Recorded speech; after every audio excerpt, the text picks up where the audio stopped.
order. Could everyone please rise and join me in the Pledge of Allegiance? I pledge allegiance to the flag of the United States of America and to the republic for which it stands, one nation, under God, indivisible, with liberty and justice for all. I'd like to thank everyone for coming tonight. Is there anyone in the audience who would like to address the school committee about any item that is not on tonight's agenda? Okay. Chairperson's remarks. We do have an item that we need to discuss under this category, which is a supplementary item regarding a field trip.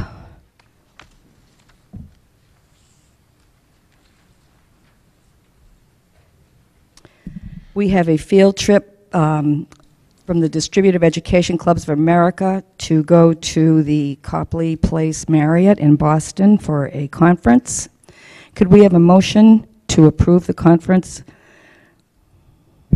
I'll make a motion to approve an overnight field visit by 28 high school students to participate in the state DECA competition on March 6th through March 8th.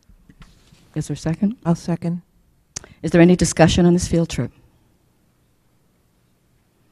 All those in favor? Opposed? None. Thank you very much. All right, the meeting tonight is a public hearing on the fiscal 15 tentative operating budget. And this will be held in the same format that we have used in other years. And just in case you don't know, I am Deborah Choate. I am the chairperson of the Triton School Committee, Christopher Farmer, superintendent. We also have our whole central office staff, David McGee, Brian Forget, and Kimberly Croto here tonight. Just to go over the ground rules for the public hearing, citizens residing in the district and parents and guardians of students attending the district schools under the school choice arrangements are invited to address the committee on the proposed operating budget for fiscal 2015. People wishing to speak should line up at the microphones. Comments will be restricted to adults and students of the district recognized by the chairperson. Comments should last for no more than 3 minutes. We ask that those speaking state their name and address clearly for the public record. If you have brought a prepared statement, we ask that you would hand it to our secretary as part of the public record. The school committee will review all of the comments and suggestions prior to approving its final budget request to the towns on March 12th, 2014. Is there anyone that would like to address the committee? Could I just introduce? I'm sorry, yes. As on the agenda, many of you will have heard this already, but there will be people watching on television who will not. And I think it's important that as people make comments, we're clear what it is that people are making comments about. I want to say by way of introduction that this is a district that is making a lot of progress. And that progress is demonstrated by the confidence of the communities, the 3 communities in our schools. This is the first year that we have become a net importer of students, students who live outside the district choosing to come to our schools. And that is a reflection of the hard work of our teachers, support staff, administrators, everybody who works in and with and for our schools. The second is we're talking about a budget, and that involves costs. And we have to make some decisions about whether we're talking about costs, and we must, or whether we're really talking about an investment in the long-term future of our communities. It's important to say that the tentative budget, which is before you this evening, has been developed in a participative way. I want to recognize that all the school principals are here this evening. They have worked hard with their school councils that include parents, staff, and community members in looking at the needs of the school. And of course, the school committee spent 3 evenings reviewing proposals from the schools and district program managers, and spent one Saturday morning, again going over what they had heard before they gave guidance to the administration. I also want again to say that we are extremely fortunate to have Assistant Superintendent Brian Forget looking after our budget. He is very, very accomplished at what he does. By way of context, I think pretty well everybody in the room here knows that the governor's budget provides an additional $25 a year per student. That is about less than 1% increase in our general fund budget. The governor is flatlining at the moment, or the governor is flatlining municipal aid to the towns. And we well understand that puts great pressure on them when they only have Prop 2.5 plus any growth available to them to increase expenditure. We, I think, continue to see a transfer of responsibility for funding public schools from the state to municipalities. There's a graph. There are two graphs available, one in an executive summary of the budget, another in the budget itself that shows the successive transfer of responsibility of funding from the state to municipalities. In terms of where we are in comparison with other municipalities, we're about the median in terms of spending per student when we compare where we are with surrounding districts. We're at the median percentage of town general funds spent on education. That's including the vocational high school. And we're a little below the median in terms of the family tax bill for North Shore districts. Turning to the budget proposals themselves, that there are four main themes running through this budget. It is highly focused. One is to maintain level services, continue to provide the services that we're providing now, adjusted for any changes in student numbers. Secondly, to be responsive to special education mandates and to ensure that where students have IEPs, their individualized programs, that we provide those services with fidelity. And secondly, to try to ensure that where possible, we provide within the district services for students who might otherwise be educated outside the district and not with their peers, particularly if we can do that at less cost than placing them with other providers. And fourthly, the committee is in the process of bargaining two contracts, one with our teachers and one with our instructional assistants. And there is some provision in the budget to enable the committee to bargain in good faith. Having said that, we have, as usual, looked for savings. And within the tentative budget, there is $445,000 worth of savings as compared with our spending this year. There are three main components of that. One is, I referred earlier to the change in school choice, and nearly 200,000 of that figure comes from a reduced liability for paying tuition for children attending schools in other districts. 205,000 of that is not replacing 3 retiring teachers, and 100,000 of that is attributed to a reduced liability for unemployment costs. Since the tentative budget was approved by the committee, we have continued to look for savings, and at the moment we have just shy of $150,000 worth of additional savings that we will be able to consider as the committee moves to approve its final budget. And we are continuing to ask questions about whether or not we can do things in slightly different ways at lower expense. The proposed savings and expenditure are on page 7 of the budget that you have, and then they're detailed in subsequent section of the budget. Overall, the tentative budget if we don't take account of the 150,000 additional savings that we've identified, it implies a 4.35% increase in general fund spending. And that works out at a 5.38% increase in the town, in the contributions from the towns, the town assessments.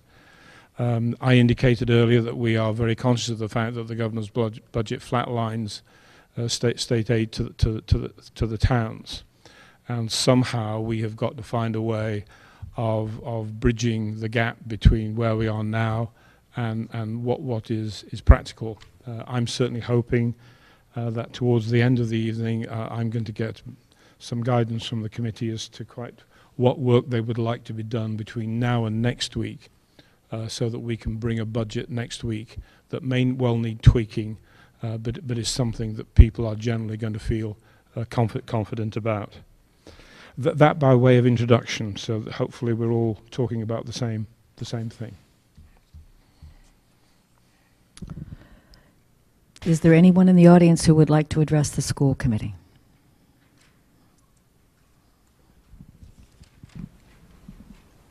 Joe Perry, Board of Selectmen, Town of Raleigh. Dear Chairperson Choate, this letter is a formal request from the Raleigh Board of Selectmen to the Triton Regional School District School Committee to lower the Town of Raleigh's proposed fiscal 2015 assessment increase from $498,162 to $300,000. This amount is 50% of the town's new tax revenue for fiscal 2015 and reflects a 3.78% assessment increase. The Triton Regional School District budget is increasing at unsustainable levels. The town of Raleigh has always been a staunch supporter of public education. The town contributes well above the required minimum contribution level to the Triton Regional School District. Under the budget scenario presented to us, the town will be paying $1,800,959 over the required minimum contribution. There has been minimal outreach by the school committee to the town during this season's budget process. Raleigh officials have participated to the extent possible in any opportunities to work with the school committee, district communications committee in establishing fair and equitable assessment increases. With no district communication committee meetings this budget season, Raleigh officials were not given an opportunity to have frank and open discussions on the school budget and the town's budget. We would have welcomed such an opportunity. In closing, the Raleigh Board of Selectmen respectfully ask you to consider reducing the proposed assessment increase to $300,000. Otherwise, the difference of $198,162 will need to be placed on a Proposition 2.5 override ballot question this spring. We ask for your thoughtful consideration of our request. Sincerely, Board of Selectmen, Town of Raleigh. Thank you. Thank you very much. Do you have a copy of that you could? I did. Okay, thank you very much. Anyone else?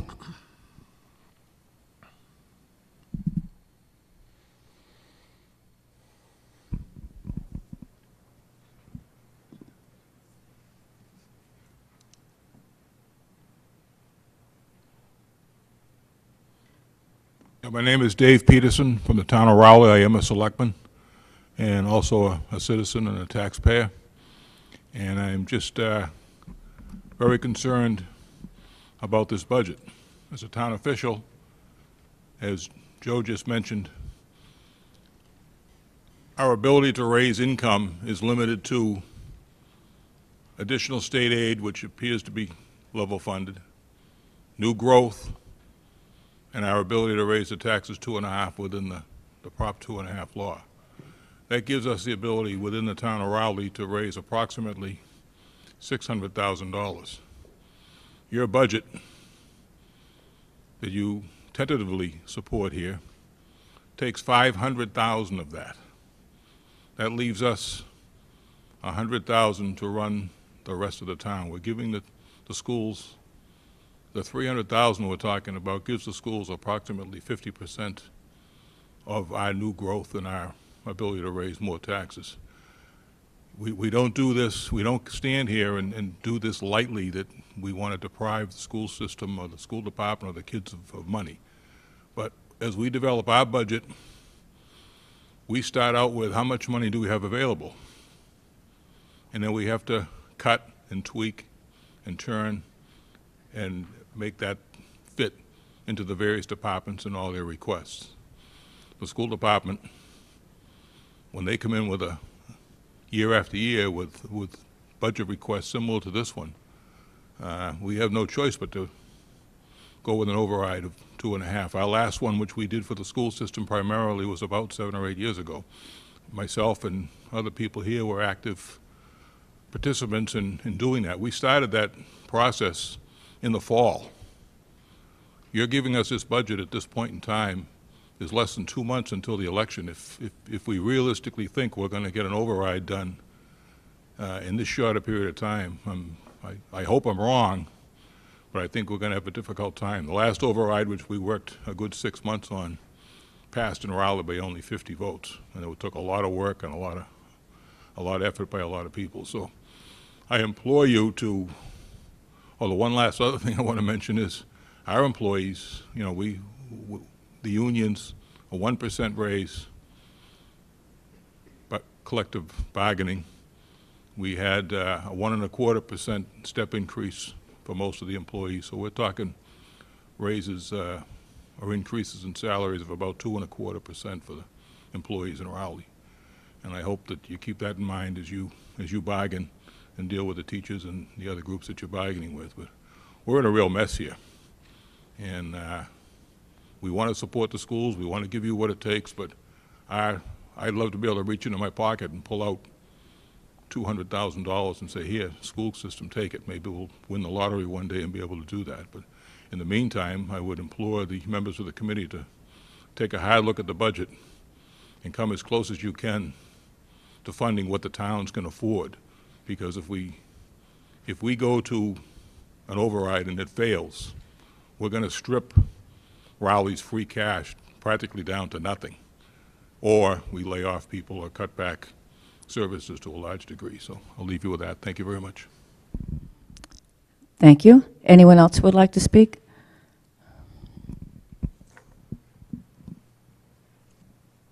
Good evening, Madam Chairperson, members of the Triton Regional School District, Superintendent Don Bolio from the town of Salisbury, as a member of the Board of Selectmen. After hearing the remarks so far, I just felt obligated to get up and speak. As the committee knows, most of the people now sitting on this side of the room, we were in a meeting at 6:30 to 7:30 relative to issues within the communities. I think it's important to say that we support Raleigh and Newbury in what they need, they have to do. We're in a different situation. But I think what came out of the earlier meeting has to be said publicly so that the people who support education in our communities, who support our school system, understand the problem is not that the school committee is putting an unfair burden on the communities. The school committee and the school district is trying to put forth a quality project for a product for our children. The problem is, as we just discussed 20 minutes ago, is the issue of funding by the state. Funding, they cut the funding to the towns, to the district, et cetera, et cetera. As a result of that meeting, the towns working with the district are going to try to attempt to get some state involvement and listen to our pleas.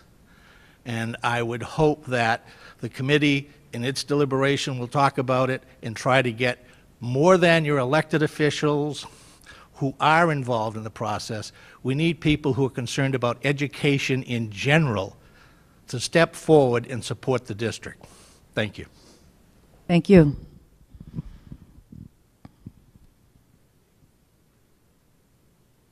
Good evening. Joe Story, Chairman of the Board of Selectmen, Newbury.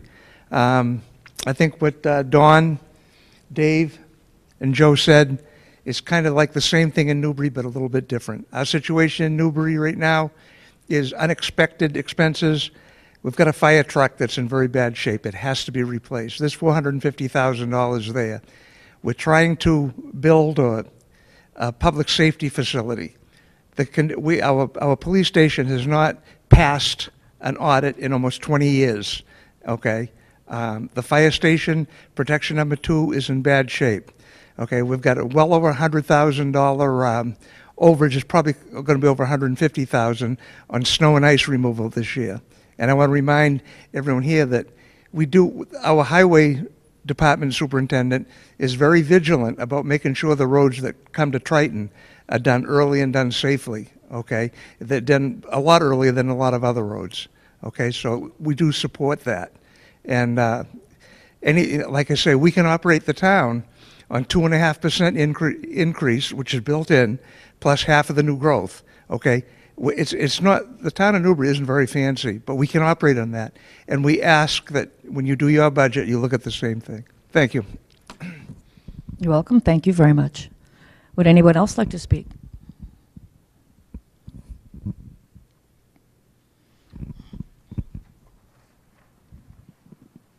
Dale Williams from Newbury. I kind of take more of a macro view, like the gentleman from Salisbury, the selectman. I'm continually disappointed in the state as far as Chapter 70. I see no leadership in the governor's office or in the State House on this issue, and maybe it's because it's a one-party system for the most part, or maybe it's because we're a considered wealthy district and don't get what I would consider our fair share of state tax revenue.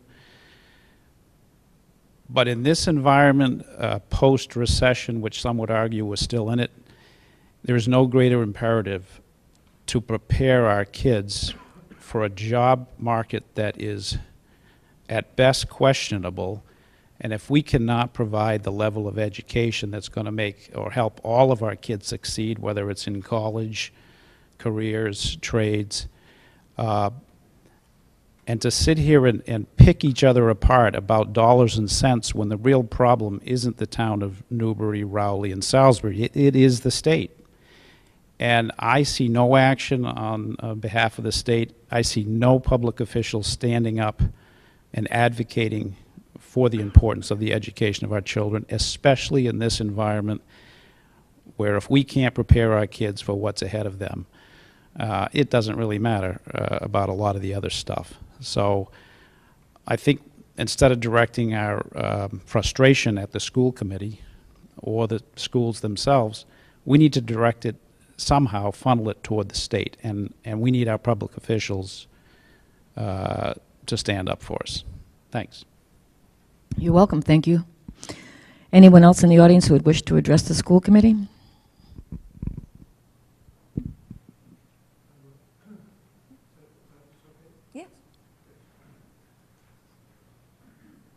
Thanks.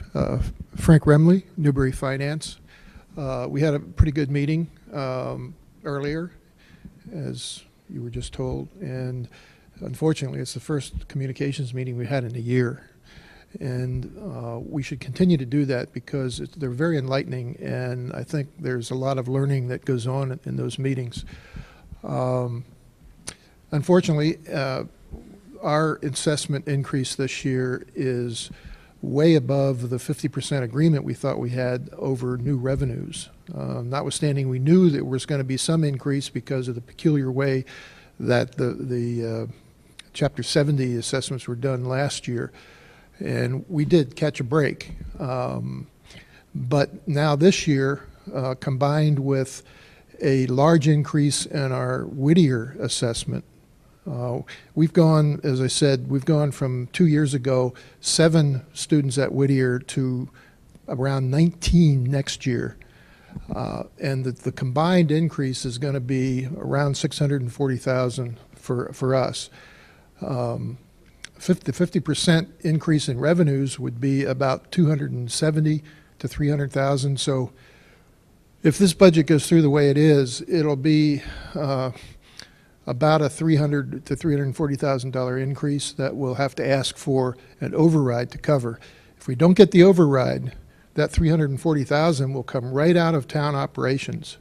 That's what the state doesn't want to recognize. And as it was stated by Christopher Farmer tonight, they don't seem to understand. They don't seem to care about that. They want to push this increase off to the cities and towns. And I would agree with what Dale said and the previous speaker said, that we've got to get that message to the state, and we've got to have a debate with the state and with our legislators over how this affects cities and towns. Newbury provides public safety services to 3 out of the 5 schools in the district. And, you know, it has to be a real question about whether we can do that adequately going forward. And we think that's our most important role as a town, is to provide public safety. And we all support schools. You know, I'm one of the biggest supporters. I'm a big supporter of the athletic facilities and the increases. In fact, I think you probably all read it, I hope so, but you should be proud of Deanna Latham, who just won the Big Ten Pentathlon Championship for women as a junior. That's a great achievement, and we ought to make a big deal out of that, because it's a credit to Triton and the fact that we had a scholar athlete like Deanna here. We ought to have more. And you know, I feel really good about the fact that we've just crossed the lines as far as choice in, choice out is concerned. And you've done a great job in achieving that, and I think we ought to keep it that way. And I personally believe, having been a scholar athlete, that having first-class athletic facilities, it certainly doesn't drive people away, and it may be an attraction to have them come here. And having role models like Deanna to hold forth, I think is a pretty big deal. So I think we got to carry the ball forward, and we got to get the state involved, and we've got to make them answer a few questions about how this yo-yo funding formula really works, and why it is the way it is, and why they can't come up with enough funding as a state to make sure that education is properly executed in the state. So, thank you. You're welcome. Thank you very much. Anyone else in the audience who would like to address the school committee?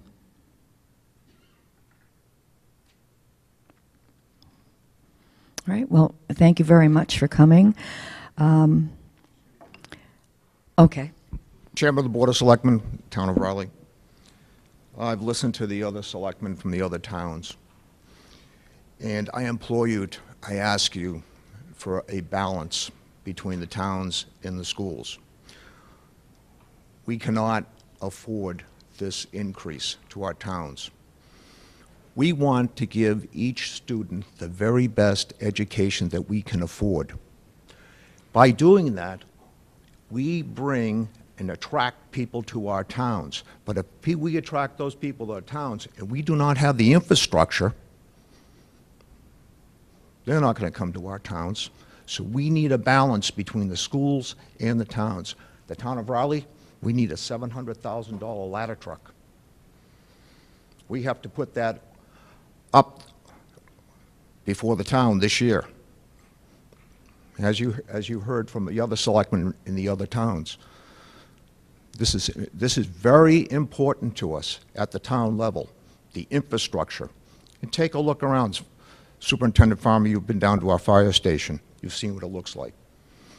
Newbury needs a safety building. We need a safety building. We need a balance between the schools and the towns. I implore you, we cannot absorb this increase. Thank you. Is there anyone else in the audience who would like to address the school committee? Yes, Lawrence White, Raleigh Finance Committee. I understand about the cost savings of the $450,000, the opt-in, the 3 teachers retiring, not replacing.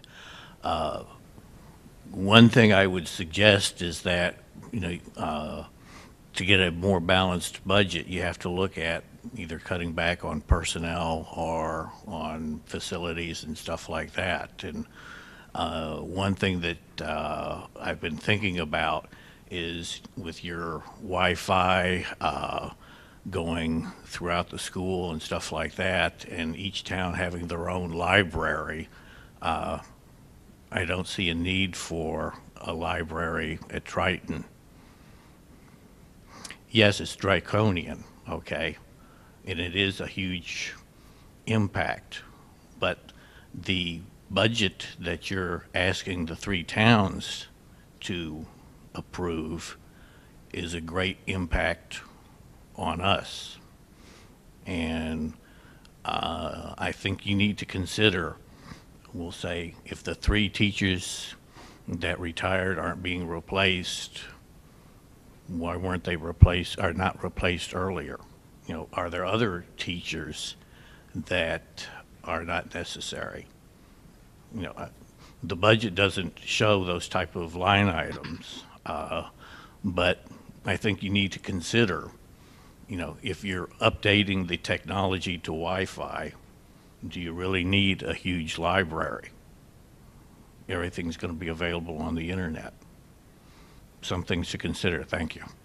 You're welcome. Thank you very much.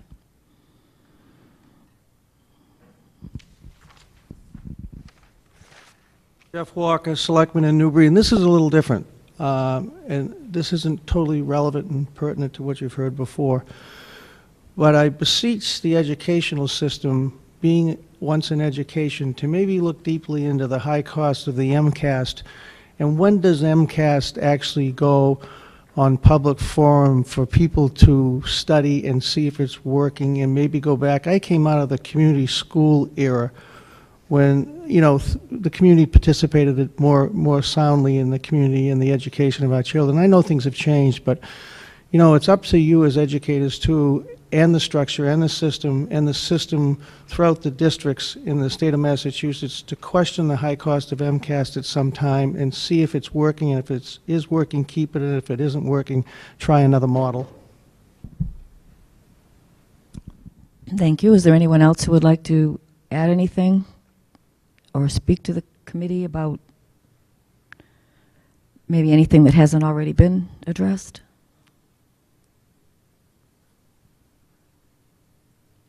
Okay, thank you very much.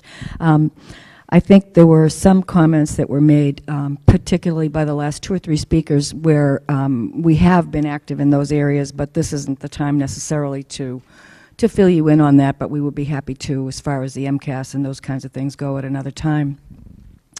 So again, I thank everybody who attended tonight and everybody who spoke to us. We appreciate the input. Now I would like a motion to go into executive session. We will be returning to open session. We'd like to go into executive session to, for the purpose of discussing strategy with respect to collective bargaining.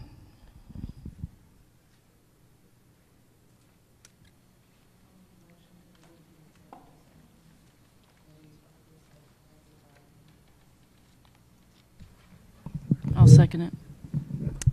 Is there any discussion on that? I said that, yes. This is a roll call vote. Paul? I did Cummings. Yeah, but you can vote. Yeah. Yes. Yes. Okay. Thank you very much.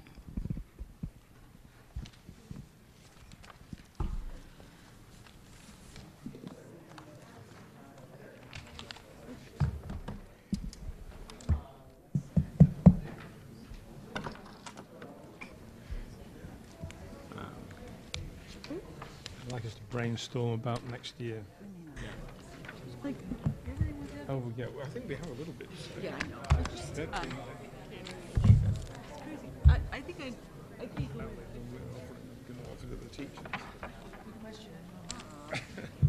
where's Debbie? Two point. Right. Christopher. It's teachers, right? It's the. Yes. But I can't go in. And IAs.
He got 100 on his periodic table. Oh, did he really? Yeah. He only had to do 25. Right.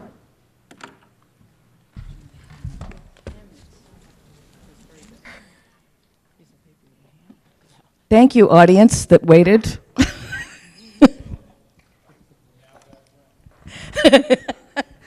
Good. All right, now we have come to item number 7 on our agenda. The committee will review advice received during the public hearing and give guidance to the administration on the preparation of a draft fiscal year 15 final budget. Who on the committee would like to make a comment or suggestion or ask a question? Well, I'll just open with a comment that I look forward to some of the adjustments that we're going to see next week. We're waiting on some estimates on different projections. So there's about $150,000 in expected savings. That's going to shave something off. And then I'm sure the administration will be working diligently to save wherever they can from where we sit tonight. So that's an opener. I think Robin was taking some notes during the presentations, which was very helpful, I think, to all of us as a committee. So I think Robin would like to share. Do you want me to do this now, prior to the committee giving guidance, or do you want me to close? What would the committee like? Start with it? Okay. Well, first of all, I mean, listening to the public tonight is an important thing. I just feel that there were some things I heard tonight that I just want to make sure are accurate or clear. So some things were stated that I just would like to respond to. One comment was that it seemed like the time frame was different than it had ever been in years past, that we waited so long to come out with the budget. The truth is we are obligated by the regional agreement to meet certain deadlines, and we have come in with those deadlines for the tentative agreement, and we are not behind schedule on that. As we have every year, the building blocks of the budget begin with school improvement plans, which are presented to the committee, as Mr. Farmer said, 3 nights in a row in January, followed by a Saturday workshop. Town administrators, everybody has been invited to attend those meetings where they could really begin to understand where all these things come from. And I do believe there was one public official in attendance, maybe at one of those meetings, but other than that, they have never been attended. The district communication meetings, which we held and hope to increase communication with the towns, the attendance was just falling off left and right. So this year we really wanted to try to increase attendance by offering some different time schedules. We had a meeting set for November, a meeting set for December, and the lack of feedback of attendance caused us to cancel those, and in some cases there was illness. And then we did meet tonight, and we, I think, had a really productive meeting with town officials. But to suggest that the committee did not make an effort to communicate with the towns this year, I think is a little bit less than accurate, as we had several posted meetings that did not occur because people said they would not attend. I had some questions about some of the needs of the towns, which I feel like might be capital expenses versus operating budget expenses, and I think that's important to talk about, because what comes out of your operating budget every year is different than a one-time expense for a certain building or truck or something like that, and it's complicated, but I do think we need to keep those separate. Comments about not funding things like MCAS and things like that. I think one of the challenges for all of us, without sitting around complaining about all the things that we face each week, is that we have federal and state mandates that very often are unfunded, and we don't get to say no to them. So there are just things that we are absolutely obligated to do, and while members of the public might suggest to us that we don't do those things, I just think it's important to let the public know that we really don't have a choice in those, in a lot of those areas. And then finally, with the discussion about the state and these mandates that are coming and us lobbying and all that, I just want to thank the superintendent, because I think he has been very proactive in writing letters and lobbying the DESE and appealing on behalf of our district and others to slow down on these unfunded mandates and the layering on of things. So he's been very proactive about that, and the Finance Subcommittee has sent letters on to the state about the challenges that we're facing. And so we're doing our part as a district, but I think we need to continue to work with town officials, because I do feel like the challenges we face are dividing us instead of uniting us. And I think that if we come together sort of to fight back, that it'll be better for all of us. Dina? I'd like to add that. First of all, Robin, thank you for that. That kind of, I want to piggyback on some of your comments.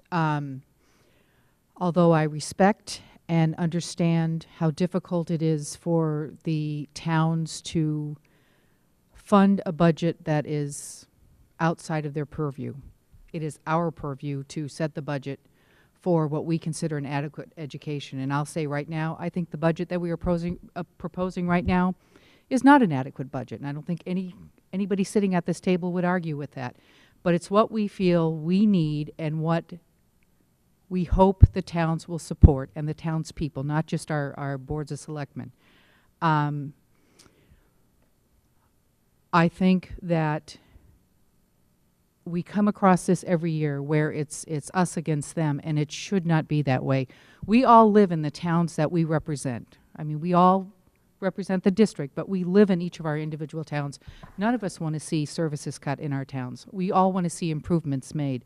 But we also want to educate our students, and it's an important part of being part of a community. And I think, Mr. Farmer, when you said we need to consider that an investment, I think that's exactly it. It shouldn't be a cost that we think we need to bear. It's an investment in our future as communities and families, for that matter.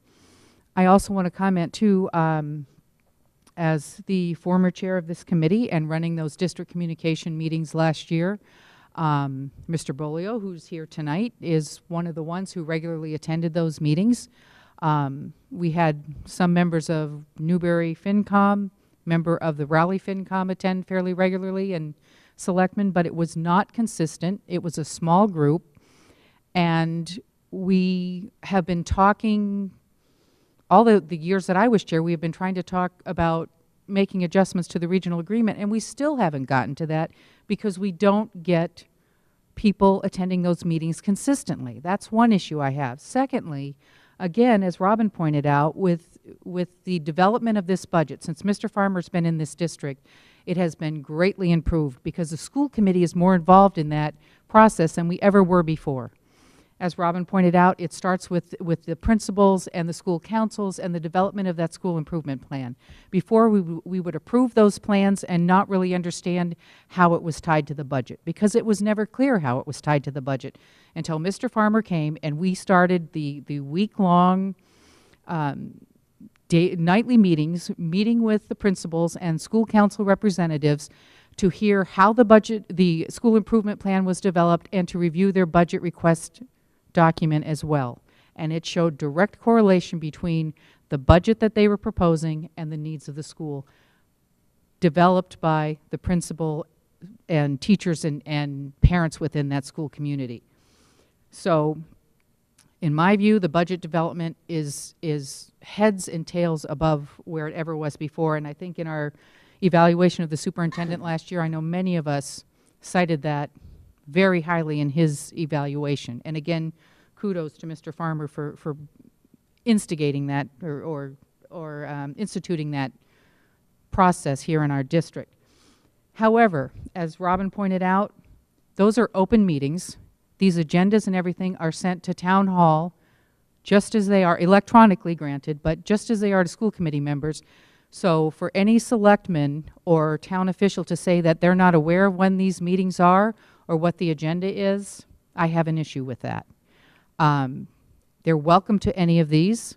If they have any questions, we've all stated before that we are more than willing to answer those questions, to meet with town officials, to discuss these things, but I don't hear anything until this time of the year.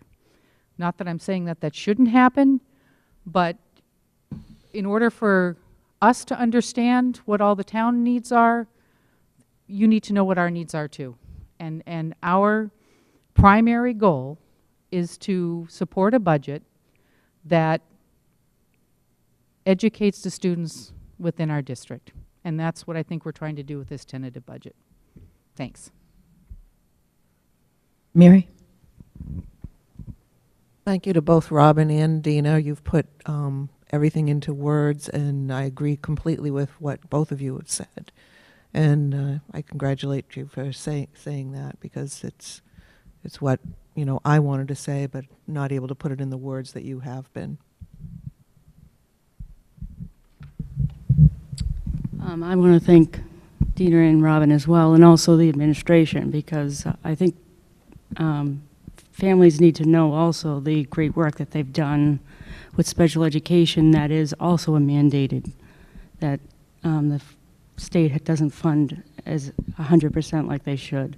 And you will hear about special education that we're putting programs in place, but these programs will stop children from being tuitioned out, which will cost us more than what it's going to cost to put these programs in place. So I agree with Robin and Dina that the administration has done an amazing job to make the budget well-known, as well as the town officials were invited to our Saturday workshop, where some of them did come and some of them did hear what we had to say. So I was a little disappointed to hear that they didn't feel that we've spoken to them enough, because we have. And if it wasn't for one of us, it was always Mr. Farmer. Mr. Farmer was always willing to go to their meetings. And Mr. Forget is always up all night sending emails to us. So, our administration is always willing, as well as the school committee. If anyone ever emailed us to come to a meeting, we would be more than happy to. So I just want to commend all of us at this table for doing what we feel is best for the district and for the students of our community. I would just because of something you just said, I'd like to just publicly say that specifically for the town of Raleigh and also for Newbury, because I did not know those town officials as well as I know the people in Salisbury, I went and met with town officials in Raleigh by myself. I went and met with them, and I also did the same thing in Newbury, and I initiated the meeting. And it was only put 2 weeks ago that both of you attended. A little more than that. A little more than that. Both Christopher and Brian attended a meeting of the Board of Selectmen in Raleigh. So I attended one more recently in okay. Salisbury. Okay, thank you very much. I just wanted that to be said publicly too. Continuing on. I guess I am in agreement with what everyone's saying. I don't want to restate that. But I guess is this point right now, and this is a question too, is to provide guidance to the superintendent of what to do next, or is this coming later? I just don't know. No, this would be the time where you would give any advice that you would like to give as to whether or not you think the budget is where you want it to be, right, or whether you think there should be any adjustments. Right. And I think a comment should be made that out in the audience tonight, there are maybe 3 or 4 people who are not town officials besides the press. Is that maybe one? One. One? So I guess my concern is that, you know, we have thousands of people in this town, and we're not hearing from any of them. At least I'm not hearing from any of them. I don't know if anyone else is hearing from them. And I guess as a school committee member, I'm questioning whether or not the community is, they're obviously not engaged in this process. They're not here, they're not writing me letters, they're not as I know, not writing any of us letters. I don't know about the selectmen. So there's a concern for me that there's the town services and the school services, and we're representing the towns, but I don't really know if the towns know what's going on. Not to our own fault or to anyone's fault, there's no one engaged. So for me to give advice to the superintendent as a representative of my town, I'm not hearing from the town. And I'm hearing that they can only afford, how do they set it, 50% of their new growth revenue. Is that what I know, I think Raleigh Selectmen did that, and they said that there was some type of an agreement, and I don't remember there ever being an agreement, or is that, I don't remember that ever being agreed upon. I mean, I know that was a practice last year or the year before. I can't remember what year that was. So for me to give advice to the superintendent is, well, do the townspeople really know what it would mean for us to pass a budget on our end, this budget here, and how that's going to affect town services if an override doesn't go through? And on the reverse, if we meet the request of the town of Raleigh, what does that look like on our end? Are we cutting teachers? And if you cut teachers and if you cut sports, I mean, that's pretty much when townspeople come out. I mean, I hate to say it, but that's pretty what you increase the class size, you cut teachers, or you cut like core services. That's when the parents show up. So, I mean, I don't know if we say, okay, show us a budget that has this, request from the town of Raleigh. What does that mean? We cut 10 teachers, we cut 12 teachers, whatever it is. And so then we get people from the town showing up and saying, we don't want that. Or we get townspeople showing up and saying, I can live with that because I want my fire truck. So I'm kind of in a bind right now because I really don't know. I mean, I know what I want, and I'm just one person with 3 kids in the district. And I know what I hear, what makes sense to me as a school committee member, but it's hard for me to give that advice right now because I really don't know what is going to bring more people in this, because this is not just us 9 deciding this, we're representing all these people. So that's just my comment. I'm kind of struggling with this. Yes, I want this to go through. I want the original one to go through, but what if we get the override? I mean, what if people come out and say, I want to support the schools, and we put it to the towns, and then we don't put it to the towns? I mean, this should go to the townspeople, I personally think, but they're not here for me to there's no one showed up. So I'm a little frustrated. I just don't know. That is frustrating. Yeah. And generally, when people don't show up, it's when they're not unhappy with things. That's when they show up when they're unhappy with things. But I guess my point is that someone's going to be unhappy with either scenario here. That's so true. For me to give guidance to the superintendent, or us to give guidance to the superintendent, I don't know where that unhappiness is going to reside. Okay, Dick? Well, first of all, having been on both sides of this issue as a selectman and now a school committee member, I can feel for both sides.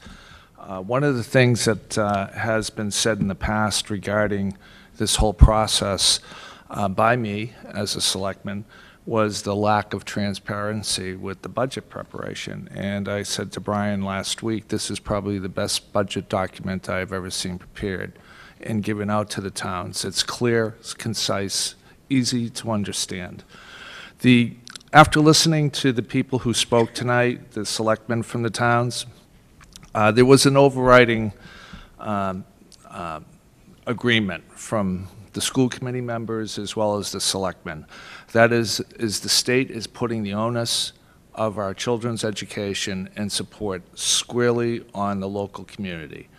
They're taking away or not funding us as they have in the past.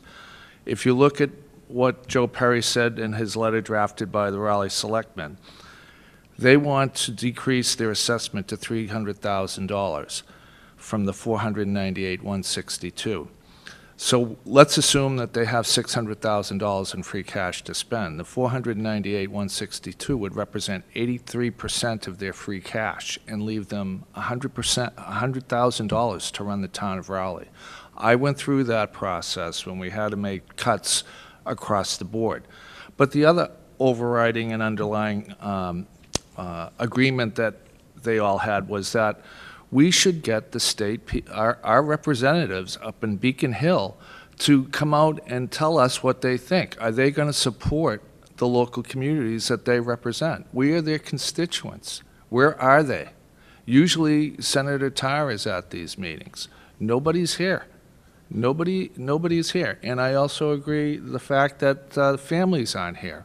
When I was in here 2 years ago, we had many families, many families. No doubt the towns are definitely strapped for this budget. And Bob Snow said from Raleigh, he's pleading for a partnership. I don't know what to tell him. It is up to the constituents of every town to come out and say, we want good education. If an override is necessary, they have to vote on it. And we, as Dave Peterson said, I was part of that last override, 550,000. And it didn't pass by, I don't think it was 50 votes, it was more like in the teens that override passed. So unless the parents and families get together and take notice, they're basically going to get what they get. And the towns are going to get what they get. And if they can't handle the budget, then everybody suffers, not just our kids, but also the towns and the services and everybody else. So in regards to supporting or not supporting this, I think that what we should do is address it to our state representatives, Senator Tarr, and our state representatives, and say, hey, where do you stand on this? On this? Are you going to support more local aid or not? And it is a midterm election year coming up. I'd like to hear some opinions on that. All great. I don't think I've ever seen Senator Tarr here at one of our budget meetings, but that would be nice. But what our task right now is to give advice to the superintendent and the assistant superintendent, the administration, on what to do with this budget. Do you support the budget as it is?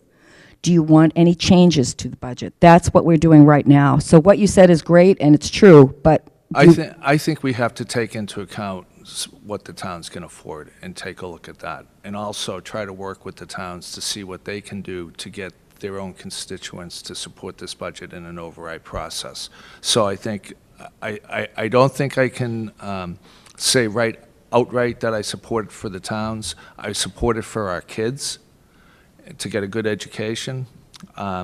It's a tough question for me to answer. I'm asking you, and that's the task, as school committee members, as I believe Robin said and everybody and Dina reiterated, as school committee members, our task by law is to do the best we can to come up with a budget to educate the students. That's what your task is tonight. As a school committee member, do you support this budget, or do you want to give advice to the administration as to how it might be changed? I'd like to see how it could be changed a little bit in order to help the towns out more. May I ask a question, Deb? Sure. Are there specific changes you would recommend to them? Because that's the next question they're going to ask. Right. I'd have to review it a little bit more to make that to make those suggestions, and I'd also like to speak with the selectmen of Raleigh in particular. But in you that do regard. understand we have to vote the tentative budget tonight. I do. Paul? Sorry, or is it Paul? Paul hasn't. No, I mean, I'm Budget. sorry. I'm We sorry. have to vote it We're next just week. listening. Next Yes, week. next week. Paul, Yes. would you like to speak? Yes, I would. Mr. Farmer, with regard to direction about the budget, I don't want you to do anything less than what is listed under the non-discretionary increases. And I want to take just a moment I'm not going to repeat what everyone else has said, but with regard to how Mr. Farmer's put together the building blocks of the budget and how well it's been done in the past few years, I want the public to understand that when these building heads come to us with their school improvement plans, they seek a lot of improvements in their school for a lot of different things. So little of what we heard during those days in January is here. It's minuscule. It's an incredibly small slice of the pie, and I want the public to understand that. As I look down these non-discretionary increases, which are causing a level services budget to go up $1.5 million, I see mandate, I see sped instruction, and so much of that is geared towards saving the district money in the future. So I would not recommend changing this. If we need to do an override, then that's what we do.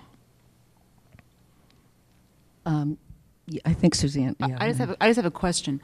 I mean, I agree with Paul, and my question is, if we were to do this to Raleigh, and I'm not suggesting I'm in support of that, I'm assuming, and can I assume that there would be staffing decreases?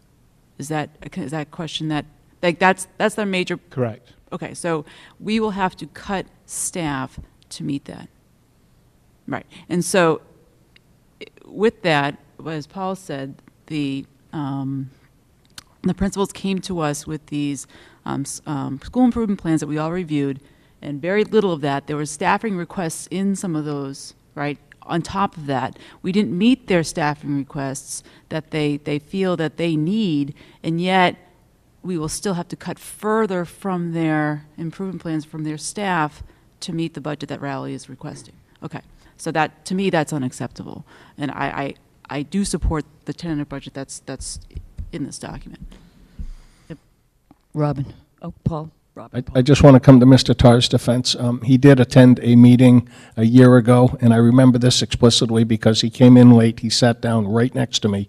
And at the end of listening to the district communication meeting, I leaned over to him and I said, if you would like to help us with this budget, shut down the Department of Elementary and Secondary Education, give us their budget, and we will do our job. Good point. Okay. Robin? Yeah, my final comment would be this. Suzanne expressed the frustration that the constituents aren't here. We had town officials here tonight, and as members of the town, we have to live in the town. We're concerned about all of that. But the one way to ultimately get our constituents involved is to let them vote this. Rather than taking the money off the table now and backing away from this budget, we give them what we feel we believe is necessary. If the voters don't pass an override to get this budget's not going to pass at town meeting. This still has to go to vote at town meeting once it gets past us. But I don't think we, the 9 of us, should take the necessary tools off the table before we give the voters a chance to say whether they're willing to pay for it or not. So I'm looking forward to some of the savings we think we're going to shave off between the 1.5 that sits here now and what we might see next week, but I would ask you not to take anything else off yet. I would like to ask someone to make a motion to have the administration proceed with the budget as it has been presented and voted as a tentative budget. I'll make a motion to direct the administration to proceed with the budget as presented. Do we have a second on I'll that? second. Okay. Is there any further discussion? All those in favor? Opposed? Unanimous. Thank you very much. Could we have a motion to adjourn? Make a motion to adjourn. Second? Second. Any discussion? All those in favor? Good night. We'll see you next week at 7.